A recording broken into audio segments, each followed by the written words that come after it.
प्रिय मित्रों, स्वागत है आप सबका आपके अपने online institute study with Pradeep पे। दोस्तों, जैसा कि आप सभी लोग जानते हैं, हम लोग इसके पहले जो है डच पुर्तगालियों के बारे में पढ़ लिए थे। अब हम लोगों को पढ़ना है डच के बारे में। डच कब आए, कैसे आए, इन्होंने अपनी फैक्ट्रियां कहाँ लगाई, इन्होंने अपने बिजनेस को कैसे बढ़ाया और फिर इनका पतन कैसे हुआ।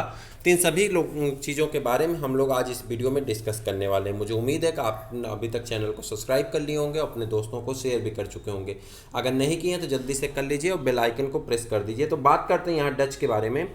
डच हॉलैंड या नीदरलैंड के निवासी थे। प्रश्न देखिए, यहीं से डायरेक्ट पूछ लिया जाता है डच कहाँ के रहने वाले थे। तो या तो उसमें ऑप्शन रहेगा हॉलैंड या नीदरलैंड, तो आप किसी को लगा देंगे। हॉलैंड रहेगा तो हॉलैंड को, नीदरलैंड रहेगा तो नीदरलैंड को।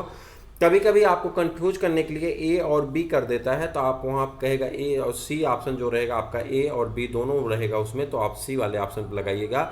हॉलैंड या नीदरलैंड के निवासी थे। कार्नेलियस कार्नेलियस आगे बढ़ते हैं। कार्नेलियस डेहस्तमान के नेतृत्व में पहला डच अभियान 1596 ईस्वी में पूर्वी जगत सुमात्रा योंगवेटम पे पहुंचा था। कह रहा है कि यहाँ पे 1596 ईस्वी में पहली बार इनका अभियान कहाँ पहुंचता है, पूर्वी जगत जिसका नाम सुमात्रा या बैटम पे है, वहाँ पे पहुंचता है। तदोपरांत डचों ने भारत एवं पूर्वी जगत की कई सामुद्रिक यात्राएं संपन्न की। अंततः 1602 में डच संसद द्वारा पारित एक प्रस्ताव के तहत वेरेंदे ओस्ते इंडिसे यानी इसका मतलब होता है, इसकी जो मीनिंग होती है वो होती है United East India Company of Netherland. इसका मतलब क्या होता है, United East India Company of Netherland की स्थापना हुई। इस प्रस्ताव द्वारा डच संसद ने कंपनी को 21 वर्षों के लिए, आपसे पूछा जाएगा डच संसद ने कंपनी को कितने वर्षों के लिए जो प्रशस्ति पत्र दिया या जो व्यापार करने का वो दिया, लाइसेंस दिया, वो कितने वर्षों के लिए मिला था, तो आप तुरंत कह देंगे कि 21 वर्षों के लिए मिला था। भारत और पूर्वी देशों के साथ व्यापार करने, युद्ध छेड़ने, संधि करने, भूमि प्राप्त करने, दुर्ग बनाने संबंधी अधिकार पत्र दे दिया। यानी जो इनको एक अधिकार पत्र या रजिस्ट्रेशन पत्र दिया गया, जो इनको एक परमिट दी गई, वो परमिट इनको किस किस काम के लिए मिली थी, व्यापार करने के लिए मिल गई, युद्ध छेड़ने के लिए मिल गई, संधि करने के लिए मिल गई, या भूमि प्राप्त करने के लिए और दुर्ग बनाने के लिए इनको क्या मिल गई, परमिट मिल गई। कहाँ से, डच की संसद द्वारा इन्हें परमिट दे दिया गया। 21 वर्षों के लिए इन्हें परमिट हो गई। इस कंपनी की संयुक्त पूंजी जो थी वो 65 लाख गिल्डर थी। कितनी थी, 65 लाख गिल्डर थी। कंपनी का संचालन डच सरकार के आदेशानुसार 17 सदस्य, कितने सदस्य थे कंपनी में, 17 सदस्य एक बोर्ड द्वारा किया जाता था। इसके सदस्य महत्वाकांक्षी और साहसी व्यक्ति थे। इसके सदस्य जो थे वो सब बहुत महत्वाकांक्षी और साहसी थे, इसीलिए तो कब्जा करने के उद्देश्य से यहाँ तक चढ़ के आए थे। डचों के आगमन के समय पुर्तगालियों का पूर्वी व्यापार पर एकाधिकार था। कह रहा है डचों के आगमन के समय पुर्तगालियों का पूर्वी व्यापार पर एकाधिकार था। पूर्व पे जितने व्यापार होते थे, अरे आपने देखा था ना कि अल्मीडा व्यवस्था, तो कितना अधिकार था कि उन्हें अकबर को खुद जो है परमिट लेना पड़ता था, तो अधिकार था। डच काली मिर्च एवं अन्य मसालों के व्यापार हेतु मूलतः इंडोनेशिया, कह रहा है डच लोग जो थे वो लोग क्या करते थे, काली मिर्च और अन्य मसालों के लिए किस पे निर्भर थे, व्यापार के हेतु इंडोनेशिया यानी मसाला द्वीपपुंज जिसे कहा जाता है पर निर्भर थे। किस पे, इंडोनेशिया जिसे मसाला द्वीपपुंज कहा जाता है। 1 नंबर का प्रश्न पूछा जा सकता है। पर निर्भर थे कौन, डच लोग। अतः पुर्तगालियों से डचों का संघर्ष तो आप जानते हैं निश्चित है। जब दोनों लोग एक ही जगह व्यापार करने के उद्देश्य से पहुंचेंगे तो वहाँ पे तो बिजनेस को लेकर के लड़ाई तो होनी ही है। तो यहाँ पे युद्ध निश्चित हो गया दोनों लोगों में। 1605 ईस्वी में डचों ने पुर्तगालियों को पराजित कर दिया। जब युद्ध होता है तो 1605 ईस्वी में डचों ने क्या काम किया, पुर्तगालियों को पराजित करना शुरू कर दिया। अब पुर्तगालियों की उल्टी गिनती शुरू हो, ऑलरेडी उनकी पहली से उल्टी गिनती चल रही थी, अब और उल्टी गिनती इनकी चलनी शुरू हो गई। पराजित कर अम्बयाना ले लिया तथा धीरे धीरे मसाला द्वीपपुंज में उन्हें हराकर 1619 ईस्वी में जकार्ता के खंडहरों पर बैटेविया नामक नगर बसाया। कौन सा नगर बसाया, किस नाम से, बैटेविया नामक नगर बसाया। 1641 ईस्वी में मलक्का पर कब्जा कर लिया तथा 1658 ईस्वी में सिलोन श्रीलंका की अंतिम पुर्तगाली बस्ती पर अधिकार जमा लिया। व्यापारिक उद्देश्य से भारत आने वाले डचों ने 1602 ईस्वी में बैटम के निकट एक युद्ध में पुर्तगालियों को पराजित कर गुजरात में कोरोमंडल तट पर और बंगाल, बिहार, उड़ीसा में व्यापारिक फैक्ट्रियां स्थापित की।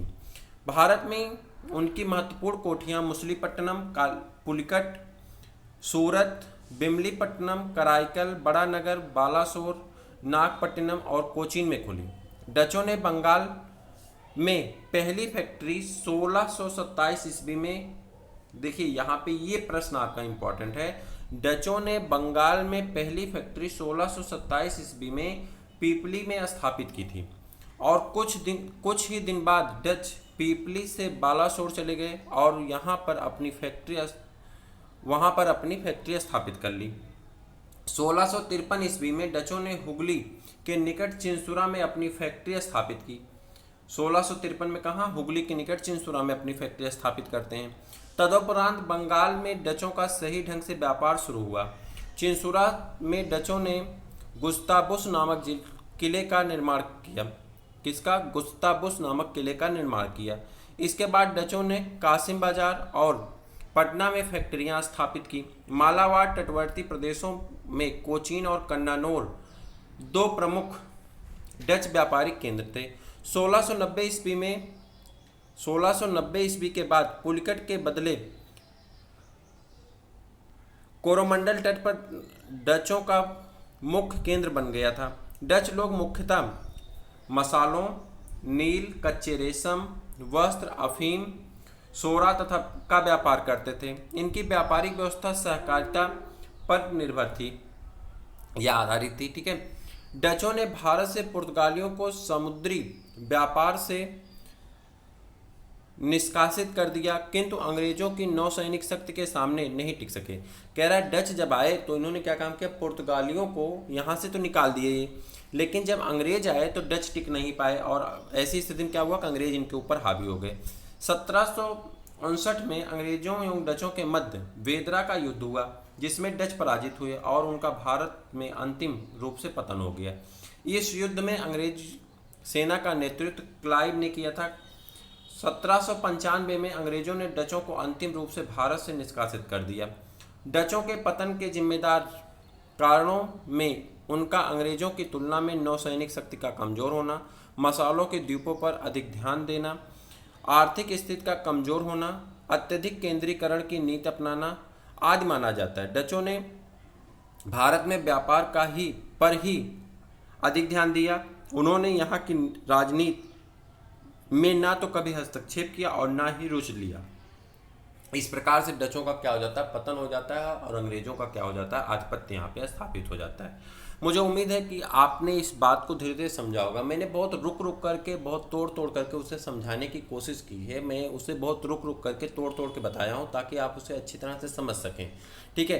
बेग के साथ मैं पढ़ के ख़त्म तो कर देता, लेकिन आप उन बातों को पॉइंट नहीं कर पाते। तो पॉइंट करके मुझे लग रहा है कि आपको पसंद आया होगा। जैसा भी आपका रिएक्शन है आप नीचे कमेंट करके ज़रूर बताइएगा कि आपको कैसा लगा, आपको किस तरह का पसंद है, तो उस तरह का मैं आपको बता दूंगा। और दूसरी चीज़ें मैं आपको बता दूं कि अगर आप जीएस की क्लासेस, हमारे यहाँ जीएस 2020 की क्लासेस नहीं देखते हैं तो जरूर देखा करिए। जीएस 2020 की क्लासेस सभी परीक्षाओं के लिए महत्वपूर्ण है। हिंदी 2020 और लेखपाल का बैच चल रहा है, तो लेखपाल, फॉरेस्ट गार्ड, किसी का बैच आप ज्वाइन कर लीजिए। फ्री इन कास्ट, आपको एक भी पैसा पेड नहीं करना है। आप आराम से अपने क्लासेस को यहाँ से पढ़ सकते हैं। तो फिर हम लोग मिलते हैं किसी और वीडियो में, तब तक के लिए इजाज़त दीजिए। नमस्कार।